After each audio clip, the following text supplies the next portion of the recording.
Assalamualaikum warahmatullahi wabarakatuh. Nama saya Istiana, NIM 191010506264 dari Prodi Manajemen, Konsentrasi Manajemen Keuangan. Di sini saya akan memaparkan materi di pertemuan kedua, yaitu tentang Bank Indonesia dan Otoritas Jasa Keuangan atau OJK untuk memenuhi tugas ujian tengah semester di mata kuliah Manajemen Dana Bank dan Akuntansi. Baik, kita mulai. 1. Peran dan fungsi Bank Indonesia sebagai bank sentral. Satu-satunya lembaga keuangan milik pemerintah yang bertanggung jawab dalam hal pengaturan dan pengawasan terhadap bank dan lembaga-lembaga keuangan lainnya adalah Bank Sentral. Pengaturan dan pengawasan ini dilakukan Bank Sentral sebagai jalan untuk menciptakan alam perekonomian yang stabil melalui perlindungan kegiatan lembaga-lembaga keuangan tersebut. Pengaturan jumlah uang yang beredar dalam perekonomian suatu negara adalah fungsi utama Bank Sentral. Di Indonesia, institusi yang memperoleh mandat dan tanggung jawab sebagai bank sentral adalah Bank Indonesia, sebagaimana amanat dalam pasal 23D Undang-Undang Dasar 1945. Bank Indonesia adalah lembaga keuangan milik pemerintah yang independen dan bertugas untuk menjaga kestabilan moneter dari sistem keuangan. Tetap stabilan nilai tukar rupiah adalah satu-satunya tujuan Bank Indonesia. Tujuan ini dicapai melalui berbagai kebijakan moneter, terjaganya sistem pembayaran, serta melakukan pengaturan dan pengawasan terhadap lembaga keuangan lain, dalam hal ini institusi perbankan. Sebagai bank sentral, Bank Indonesia memegang beberapa peranan yang penting dalam sistem keuangan di Indonesia. Hubungannya dengan pemerintah dan hubungannya dengan dunia internasional yang dapat dilihat dari tugas dan fungsi yang dimilikinya. Peran dan fungsi Bank Indonesia adalah sebagai berikut. A. Penjaga stabilitas moneter. Tetap terjaga stabilitas moneter adalah salah satu tugas Bank Indonesia. Tujuannya agar jumlah uang yang beredar di masyarakat tetap terjamin sesuai dengan kebutuhan. Dengan terkendalinya jumlah peredaran uang di masyarakat, maka ekonomi akan berbagai macam kebijakan yang dibuat oleh Bank Indonesia dalam menjaga stabilitas moneter adalah 1. Ditetapkannya sasaran moneter. 2. Ditetapkannya tingkat inflasi. 3. Penjualan SBI atau Sertifikat Bank Indonesia atau pembelian surat berharga dari masyarakat. 4. Ditentukannya tingkat suku bunga kredit bank umum. 5. Menaikkan cash ratio atau CAR bank umum. 6. Mengatur tingkat kredit dan pembiayaan. Dengan terjaganya stabilitas moneter, maka laju inflasi pun akan terjaga pula. Terkendalinya laju inflasi dapat membantu laju perekonomian Indonesia sebagai angka pengangguran dan dapat ditekan. Lalu B. Pengatur dan pengawas perbankan. Pengatur dan pengawas perbankan yang dilakukan oleh Bank Indonesia bertujuan agar perbankan memiliki kinerja yang lebih sehat. Pengaturan dan pengawasan perbankan dilakukan melalui sebagai berikut. 1. Kebijakan tentang kewajiban bank untuk menyampaikan laporan. 2. Pemeriksaan terhadap bank secara berkala bila diperlukan. 3. Penegakan hukum. 4. Penerapan kebijakan yang efektif. 5. Melalui kewenangannya menerapkan disiplin pasar. 6. Pemberian dan pencabutan izin usaha bank. 7. Diberikannya izin membuka, menutup, dan pemindahan kantor bank. 8. Diberikannya persetujuan dalam hal-hal yang terkait dengan kepemilikan. 9. Diberikannya izin kepada bank untuk menjalankan usaha tertentu. Lalu C. Pengatur dan penyelenggara sistem pembayaran. Bank Indonesia mengatur mekanisme sistem pembayaran yang dilakukan oleh lembaga-lembaga keuangan lainnya. Hal-hal yang diatur menyangkut media yang digunakan, siapa saja yang terlibat dan lain sebagainya. Ada 4 prinsip yang dipegang oleh Bank Indonesia dalam mengatur mekanisme pembayaran ini, yaitu aman, efisien, kesamarataan, akses, dan perlindungan konsumen. Guna melaksanakan perannya sebagai pengatur dan penjaga sistem pembayaran, hal-hal yang dilakukan Bank Indonesia adalah: 1. Melakukan penetapan dan pemberlakuan sistem pembayaran nasional. 2. Melaksanakan pemberian izin penyelenggara jasa sistem pembayaran nasional. 3. Melakukan pengawasan terhadap jasa sistem pembayaran nasional. 4. Pemberlakuan ketentuan sistem clearing. 5. Pemberlakuan ketentuan tentang alat pembayaran. 6. Mengeluarkan alat pembayaran. 7. Mengedarkan alat pembayaran. 8. Melakukan penarikan, pencabutan, dan pemusnahan alat pembayaran. 9. Melakukan pengembangan tata cara dan upaya guna mengurangi resiko dalam sistem pembayaran melalui penerapan sistem pembayaran yang sifatnya real time. 10. Melakukan pemetaan adanya resiko dalam sistem pembayaran. 11. Melakukan pengaturan dan pengembangan sistem informasi antar bank. D. Peneliti dan pemantau.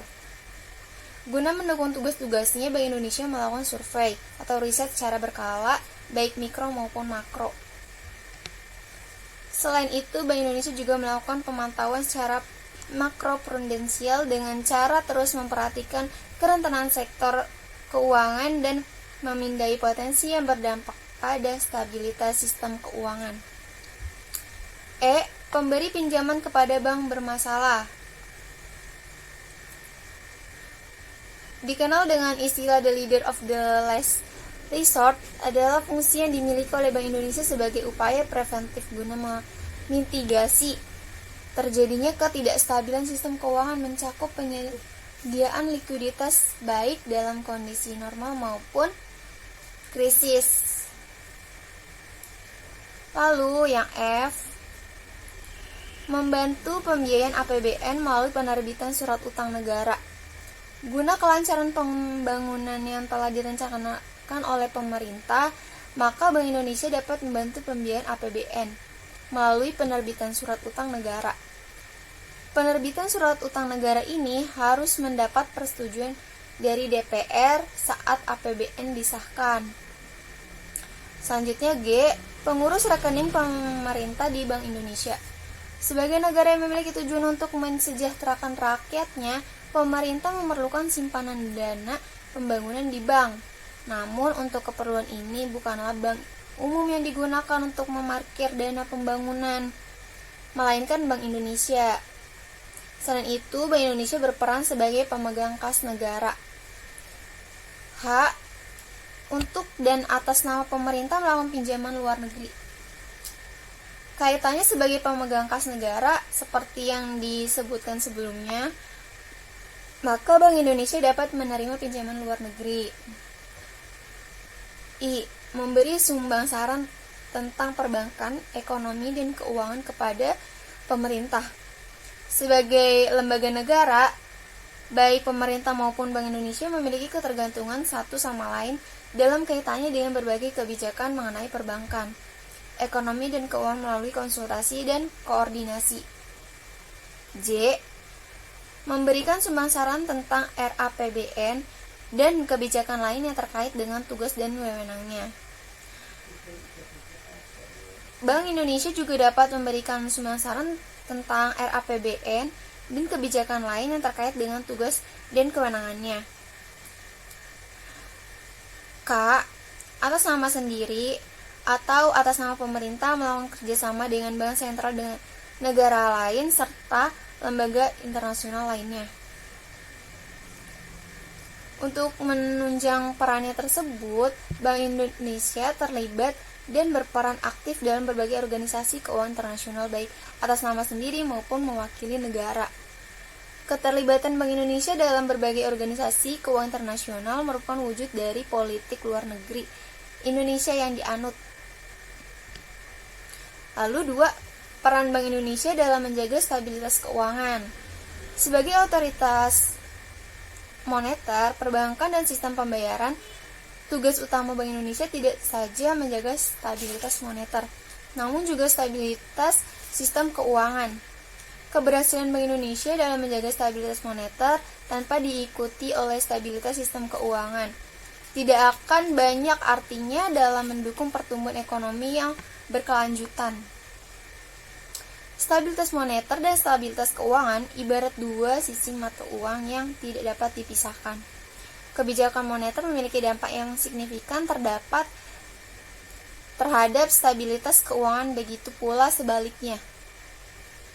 Stabilitas keuangan merupakan pilar yang mendasari efektivitas kebijakan moneter.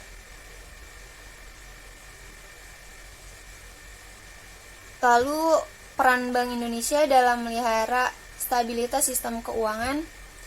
Sebagai Bank Sentral, Bank Indonesia memiliki 5 peran utama dalam menjaga stabilitas sistem keuangan. Yaitu A. Bank Indonesia memiliki tugas untuk menjaga stabilitas moneter antara lain melalui instrumen suku bunga dalam operasi pasar terbuka. Bank Indonesia dituntut untuk mampu menetapkan kebijakan moneter secara tepat dan berimbang. Hal ini mengingat gangguan stabilitas moneter memiliki dampak langsung terhadap berbagai aspek ekonomi. Kebijakan moneter melalui penerapan suku bunga yang terlalu ketat akan cenderung bersifat mematikan kegiatan ekonomi. Begitu pula sebaliknya. Oleh karena itu, untuk menciptakan stabilitas moneter, Bank Indonesia telah menerapkan suatu kebijakan yang disebut Inflation Targeting Framework. Lalu, yang B, Bank Indonesia memiliki peran vital dalam menciptakan kinerja lembaga keuangan yang sehat, khususnya perbankan. Penciptaan kinerja lembaga perbankan seperti itu dilakukan melalui mekanisme pengawasan dan regulasi. Seperti halnya di negara-negara lain, sektor perbankan memiliki peran yang dominan dalam sistem keuangan. Oleh sebab itu, kegagalan di sektor ini dapat menimbulkan ketidakstabilan keuangan dan mengganggu perekonomian. Untuk mencegah terjadinya kegagalan tersebut, sistem pengawasan kebijakan perbankan yang efektif haruslah ditegakkan. Di samping disiplin, penerapan kebijakan dan pengawasan serta penegakan hukum harus dijalankan. Bukti yang ada menunjukkan bahwa negara-negara yang menerapkan disiplin pasar memiliki stabilitas sistem keuangan yang kokoh. Sementara itu, upaya penegakan hukum dimaksudkan untuk melindungi perbankan dan stakeholder serta sekaligus mendorong kepercayaan terhadap sistem keuangan. Untuk menciptakan stabilitas di sektor perbankan secara berkelanjutan, Bank Indonesia telah menyusun arsitektur perbankan Indonesia atau disingkat dengan API. Arsitektur perbankan Indonesia 1. Merupakan suatu kerangka dasar sistem perbankan Indonesia yang bersifat menyeluruh dan memberikan arah, bentuk, dan tatanan industri perbankan untuk rentan waktu 5-10 tahun ke depan. 2. Arah kebijakan pengembangan industri perbankan di masa datang yang dirumuskan dalam API dilandasi oleh visi mencapai suatu sistem perbankan yang sehat, kuat, dan efisien guna menciptakan stabilitas sistem keuangan dalam rangka membantu mendorong pertumbuhan ekonomi nasional. Lalu, API juga mempunyai 6 pilar, yaitu 1. Program penguatan struktur perbankan nasional. Lalu 2. Program peningkatan kualitas pengaturan perbankan. 3. Program peningkatan fungsi pengawasan. 4. Program peningkatan kualitas manajemen dan operasional perbankan. 5. Program pengembangan infrastruktur perbankan. Lalu yang terakhir, 6. Program peningkatan perlindungan nasabah. C. Bank Indonesia memiliki kewenangan untuk mengatur dan menjaga kelancaran sistem pembayaran. Bila terjadi gagal bayar pada salah satu peserta dalam sistem pembayaran, maka akan timbul resiko potensial yang cukup serius dan mengganggu kelancaran sistem pembayaran. Kegagalan tersebut dapat menimbulkan risiko yang bersifat menular, sehingga menimbulkan gangguan yang bersifat sistematik.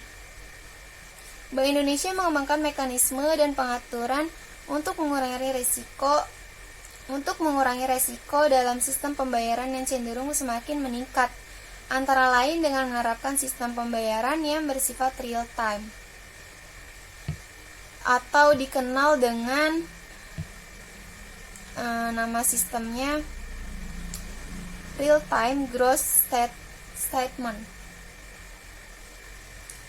yang dapat lebih meningkatkan keamanan dan kecepatan sistem pembayaran. Sebagai otoritas dalam sistem pembayaran, Bank Indonesia memiliki informasi dan keahlian untuk mengidentifikasi risiko potensial dalam sistem pembayaran. D. Bank Indonesia melalui fungsinya dalam riset dan pemantauan, Bank Indonesia dapat mengakses informasi-informasi yang dinilai mengancam stabilitas keuangan. Melalui pemantauan secara makroprudensial, Bank Indonesia dapat memonitor kerentanan sektor keuangan dan mengidentifikasi potensi kejutan yang berdampak pada stabilitas sistem keuangan. Lalu Bank Indonesia memiliki fungsi sebagai jaring pengaman sistem keuangan. Melalui fungsi Bank Sentral sebagai leader of the last resort, fungsi LOLR merupakan peran tradisional Bank Indonesia sebagai bank sentral dalam mengelola krisis guna menghindari terjadinya ketidakstabilan sistem keuangan. Fungsi sebagai LOLR mencakup penyediaan likuiditas pada kondisi normal maupun krisis. Fungsi ini hanya diberikan kepada bank yang menghadapi masalah likuiditas dan berpotensi memicu terjadinya krisis yang bersifat sistematik. Pada kondisi normal, fungsi LOLR dapat diterapkan pada bank yang mengalami kesulitan likuiditas temporer namun masih memiliki kemampuan untuk membayar kembali. Lalu yang ketiga tentang Otoritas Jasa Keuangan atau OJK.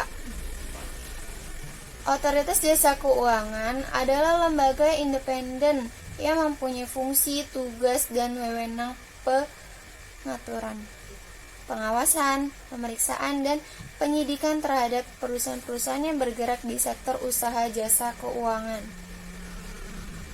Ia meliputi sektor usaha perbankan, pasar modal, dan lembaga keuangan lainnya termasuk sektor usaha peransuransian, dana pensiun, sekuritas, modal ventura, lembaga pembiayaan, dan jasa keuangan lainnya yang menyelenggarakan pengelolaan dana masyarakat. Otoritas Jasa Keuangan dibentuk berdasarkan Undang-Undang Nomor 21 Tahun 2011 yang berfungsi menyelenggarakan sistem pengaturan dan pengawasan yang terintegrasi terhadap keseluruhan kegiatan di dalam sektor jasa keuangan.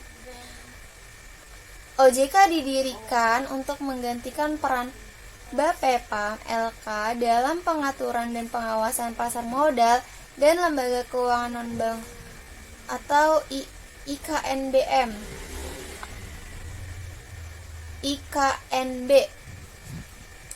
Serta menggantikan peran Bank Indonesia dalam pengaturan dan pengawasan bank, serta untuk melindungi konsumen industri jasa keuangan. Sesuai dengan pasal 4 Undang-Undang Nomor 21 Tahun 2011 menyebutkan bahwa OJK dibentuk dengan tujuan agar keseluruhan kegiatan di dalam sektor jasa keuangan terselenggara secara teratur, adil, transparan, akuntabel, dan mampu mewujudkan sistem keuangan yang tumbuh secara berkelanjutan dan stabil, serta mampu melindungi kepentingan konsumen maupun masyarakat.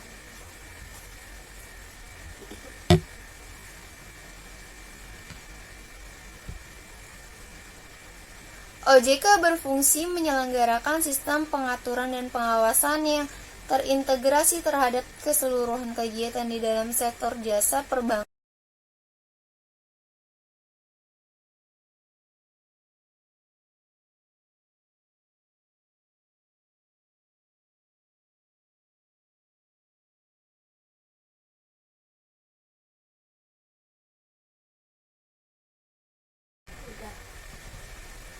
Tempat kedudukan dan sumber pembiayaan OJK.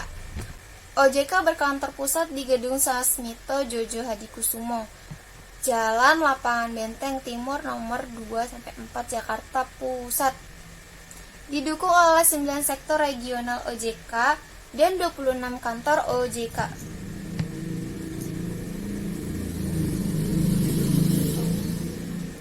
Pada awal berdirinya tahun 2013, mendapatkan anggaran yang bersumber dari APBN, namun sejak tahun 2016 anggaran OJK hanya bersumber dari pungutan dan dari pihak yang melakukan kegiatan di sektor jasa keuangan di Indonesia. Sesuai dengan pasal 34 Undang-Undang Nomor 21 Tahun 2011, OJK mengenakan pungutan kepada pihak yang melakukan kegiatan di sektor jasa keuangan. Pihak yang melakukan kegiatan di sektor jasa keuangan wajib membayar pungutan yang dikenakan OJK.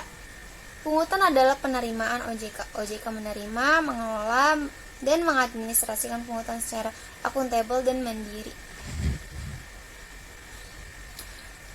Dalam hal pungutan yang diterima pada tahun berjalan melebihi kebutuhan OJK untuk tahun anggaran berikutnya, kelebihan tersebut disetorkan ke kas negara.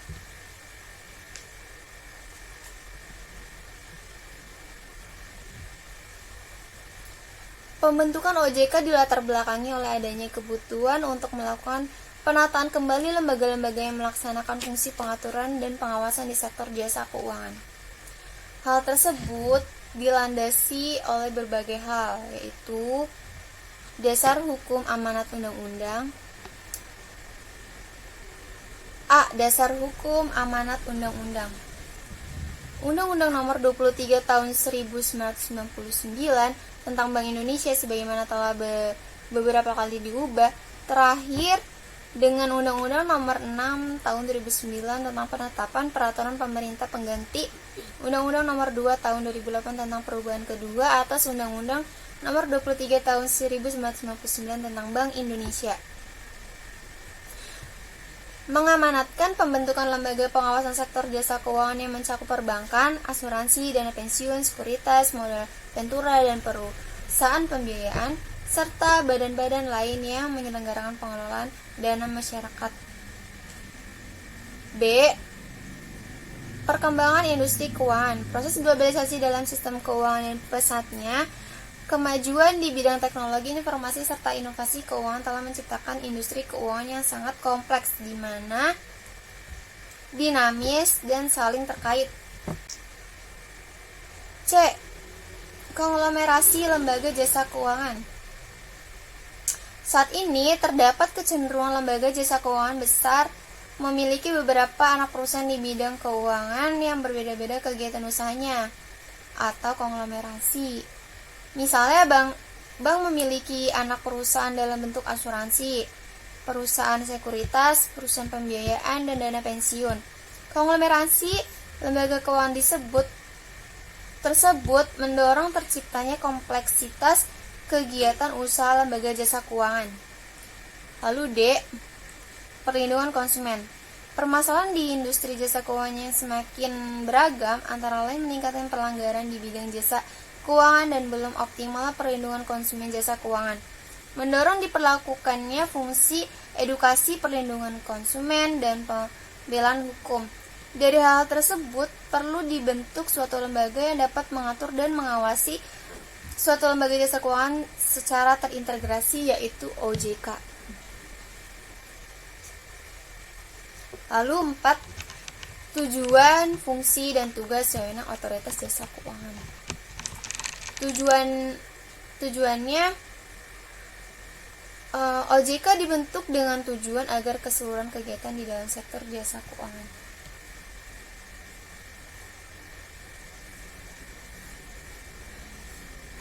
terselenggaranya secara teratur, adil, transparan, dan akuntabel. B. Mampu mewujudkan sistem keuangan yang tumbuh secara berkelanjutan dan stabil. Lalu C. Mampu melindungi kepentingan konsumen dan masyarakat. Fungsinya, OJK mempunyai fungsi menyelenggarakan sistem pengaturan dan pengawasan yang terintegrasi terhadap keseluruhan kegiatan di sektor jasa keuangan. Tugas OJK mempunyai tugas melakukan pengaturan dan pengawasan terhadap kegiatan jasa keuangan di sektor perbankan, sektor pasar modal, dan sektor industri keuangan non-bank.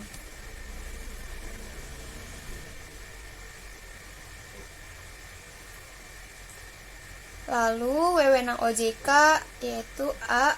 Wewenang pengaturan yang terdiri dari 1. Menetapkan peraturan pelaksanaan undang-undang OJK, 2. Menetapkan peraturan perundang-undangan di sektor jasa keuangan, 3. Menetapkan peraturan mengenai pengawasan, 4. Menetapkan peraturan mengenai tata cara penetapan perintah tertulis, 5. Menetapkan peraturan mengenai tata cara penetapan pengelolaan statuter pada lembaga jasa keuangan, 6. Menetapkan peraturan mengenai sanksi.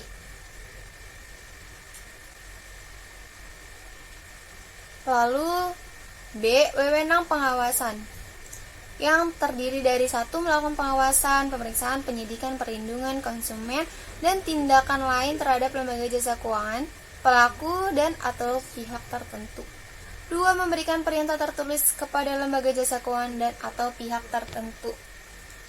3. Melakukan penunjukan dan penggunaan pengelola statuter. 4. Menetapkan sanksi administratif terhadap pihak yang melakukan pelanggaran terhadap peraturan perundang-undangan di sektor jasa keuangan.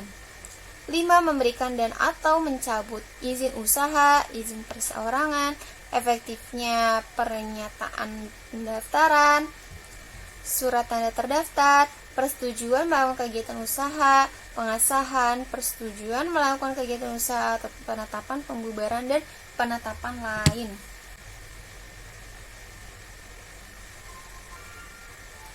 Pengertian pengelolaan statuter.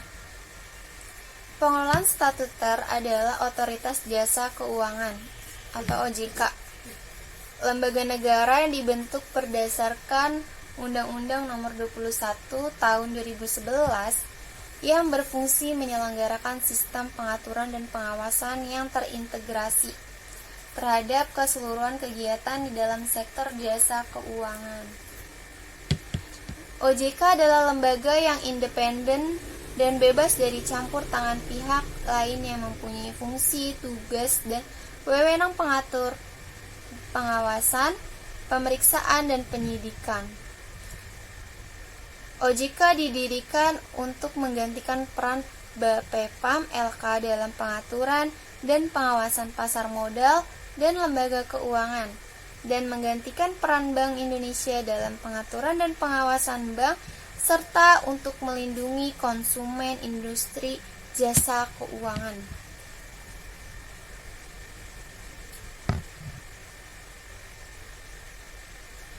Lima, wewenang pengaturan dan pengawasan OJK terhadap sektor perbankan. Wewenang pengaturan dan pengawasan di sektor perbankan sebelum 31 Desember 2013 berada pada Bank Indonesia. Namun, sejak tanggal 1 Januari 2014, tugas dan wewenang tersebut beralih kepada OJK, di mana wewenang pengaturan dan pengawasan OJK terhadap sektor perbankan meliputi A. Pengeluaran dan pengawasan mengenai kelembagaan bank yang meliputi hal-hal sebagai berikut. 1. Perizinan untuk pendirian bank, pembukaan kantor bank, anggaran dasar, rencana kerja, kepemilikan, kepengurusan dan sumber daya manusia, merger, konsolidasi dan akuisisi bank, serta pencabutan izin usaha bank. 2. Kegiatan usaha bank antara lain sumber dana, penyediaan dana, produk hibridasi, dan aktivitas di bidang jasa. B. Pengaturan dan pengawasan mengenai kesehatan bank yang meliputi hal-hal sebagai berikut. 1. Likuiditas, rentabilitas, solvabilitas, kualitas aset, rasio kecukupan modal, minimum, batas maksimum pemberian kredit, rasio pinjaman terhadap simpanan dan pencadangan bank. 2. Laporan bank yang terkait dengan kesehatan dan kinerja bank. 3. Sistem informasi debitur. 4. Pengujian kredit. 5. Standar akuntansi bank. C. Pengaturan dan pengawasan mengenai aspek kehati-hatian bank yang meliputi hal-hal sebagai berikut. 1. Manajemen resiko. 2. Tata kelola bank. 3. Prinsip mengenai nasabah dan anti pencucian uang. 4. Pencegahan pembiayaan terorisme dan kejahatan perbankan. Lalu yang terakhir, D. Pemeriksaan bank. Sekian untuk pemaparan materi pertemuan kedua mengenai Bank Indonesia dan Otoritas Jasa Keuangan atau OJK. Kurang lebihnya mohon maaf. Wassalamualaikum warahmatullahi wabarakatuh.